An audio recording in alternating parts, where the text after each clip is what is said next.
bird dog and bird dog crunch. So starting in that tabletop position, the hands are just under the shoulders and the knees are just under the hips. We're going to use opposite arm and opposite leg together in that gait movement. So we'll start with the right leg back and the left arm forward. We're going to lift the right leg up and then the left arm. And this is our bird dog. A couple things to note here is when you lift your leg up, we're not kicking it up as high as we possibly can and dumping the weight into the low back. Everything stays exactly the same in our core when our leg is lifted versus when it's in tabletop. So our hips aren't opening up. A lot of times I'll see people extend the leg out and they'll drop all the weight to this side and open up the hips. We want to keep the hips squared down towards the ground and stay neutral in the spine. And then reach the arm out.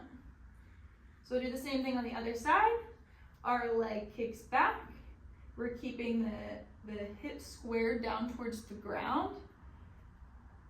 Arm reaches out. We're going to lift the leg without dumping the weight into the low back. And then we'll reach the arm up when we feel good. Hold here. Notice how my palm is inside and my thumb is reaching up. Toes are angled down towards the ground, flexing in the foot.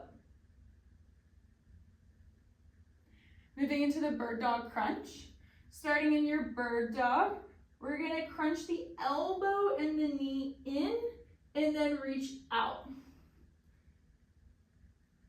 So pointing the toes as you round in and then flexing the foot as you extend out.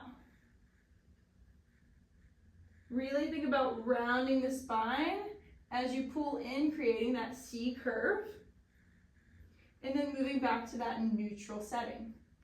Same thing on the other side, opposite arm, opposite leg extend, crunch everything in, squeeze through the core, and then reach out.